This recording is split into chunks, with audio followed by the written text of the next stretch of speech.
Okay guys, may buntag mag-update ta karon sa atong buhaton. So natay electric fan na atong gipalit sa magbubuti. So kani aton i-convert sa 12 volts. Muna iyang motor guys. Tapos kani mo ni iyang control guys. So karon aton siyang i-convert. Kani siya guys, diskartihay lang gini siya guys. So pwede rin kayo bisan dili ka technician guys, pwede ra ka mag-iwan dali guys. So karon naguna-una po ani guys kung saan na to ang setup natin guys. So kani ang wire ng electric fan gamiton jud natin guys. Mura gyapon atong gamiton. So kaniyang motor easy wiring ng motor ato nang isulod ni guys no. So ato pa ning gihuna kung saan ato pag setup tani. Kung magkasya ba ni siya guys. Ang pag-wiring dani sa motor guys, duha rin ka wire guys, negative positive rin tali kani guys.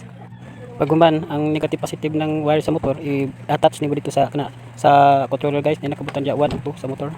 Tapos nay nakabutan diya sa negative positive para sa battery. I-connect lang ninyo diya guys. Karon na una ko guys na ato ning UP on guys no. Kana siya para isulod nato ning kana yung tumituboy na guys no, sa motor guys no. Ato ning isulod siya guys para dili sa magsayaw-sayaw guys ba. Ana isulod nato na sa guys. So tanawa guys, saktong-sakto guys. Fit na fit siya guys oh. So walang alog guys. Yan oh. Higpitan mo lang yan din guys.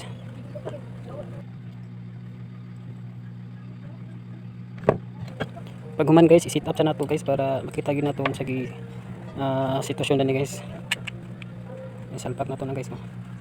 Itay nato ang tornilyo niya guys kung mag-lock pagid siya guys.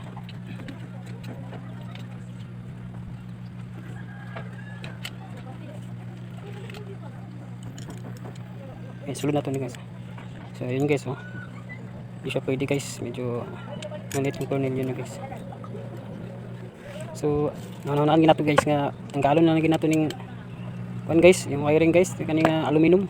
Dili ni siya copper guys, aluminum ni siya guys. So sa pagkuha daning aluminum guys, hinahina lang jud guys kay murag gahid ni siya guys. Awata lang gid niya akong style guys na pagkuha daning mga wire guys. Putla ni siya guys tapos piraha guys.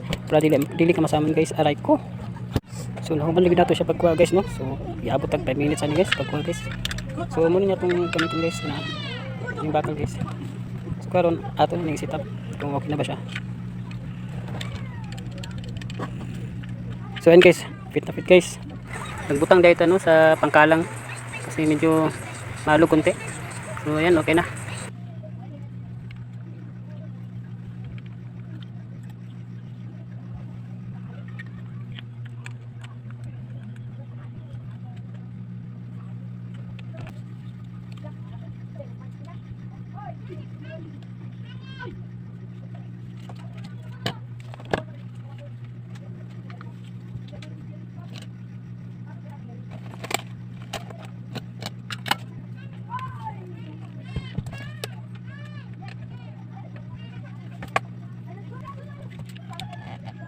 Karon mag-wiring na po ta sa speed motor niya guys.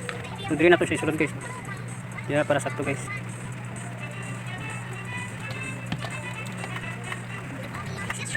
So mo na niya tong wiring guys no. Ang push button na number 1 ay mo niya tong gamiton, tapos ang 2 3 4 mo na tong tanggalon. So kanang push button number 1 i-connect na nato na sa speed motor no. So mao na niya ang setup niya guys no. So ganyan lang siya. So ayan guys no, na wiring na natin.